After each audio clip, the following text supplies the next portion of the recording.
Tout au début de ce projet, sachant que ce véhicule électrique étant un des premiers sur le marché automobile qui a été conçu pour être 100% électrique, on s'était inspiré du dessin extrêmement novateur. Mais on a rapidement pris l'orientation de rester dans un design très contemporain.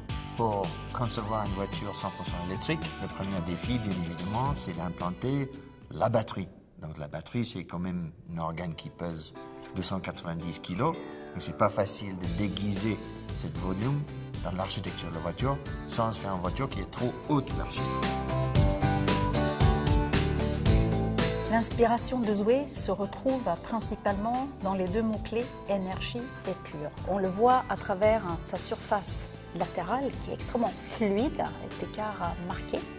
Et aussi, on a voulu donner une forte personnalité à Zoé, ce qu'on voit à travers sa face avant.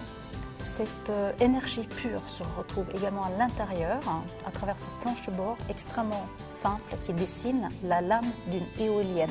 À propos de matériaux innovants, tout au début de ce projet, nous avions exploré plusieurs pistes, notamment des matériaux naturels, entre guillemets, comme le liège, le bois. Et finalement, on a pris l'orientation plutôt vers des matériaux plastiques, notamment pour leur possibilité de recyclage.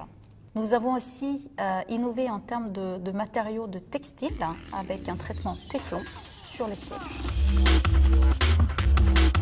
Zoé, c'est une petite voiture très innovatrice. Il faut savoir quand même qu'on a déposé une soixantaine de brevets. Chargeur Caméléon, technologie brevetée Renault, c'est un chargeur qui nous permet de faire avec une seule prise sur la voiture, le charge standard chez nous avec le wallbox, ou bien avec les bornes dédiées charge rapide dans la roue, faire le charge avec une puissance de 43 kW, c'est-à-dire recharger la voiture dans une demi-heure. Zoé est équipée également avec une pompe à chaleur. C'est un système de clim qui est capable de marcher à l'inverse pour capturer l'énergie dans l'air ambiant autour de la voiture et l'utiliser pour chauffer l'habitacle.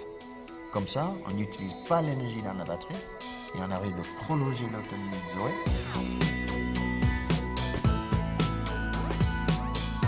Nous avons travaillé sur le design de Zoé pour améliorer son autonomie, pour être le plus aérodynamique possible. Quelques petits détails, notamment nous avons intégré un diffuseur d'air en dessous du bouclier arrière du véhicule. C'est comme un tapis volant qui aide le véhicule à se faufiler dans le paysage automobile.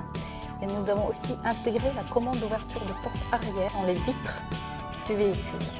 Zoé est aussi équipée avec un système de freinage récupératif de nouvelle génération. Chaque fois qu'on utilise la pédale de frein, elle va doser intelligemment entre le système de freinage électrique et le système hydraulique pour maximiser l'utilisation d'énergie et donc, encore une fois, prolonger l'autonomie.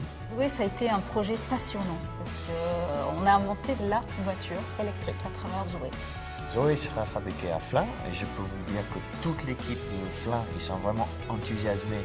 Non seulement c'est la première voiture conçue 100% électrique, mais aussi l'effet coup de cœur de Zoé.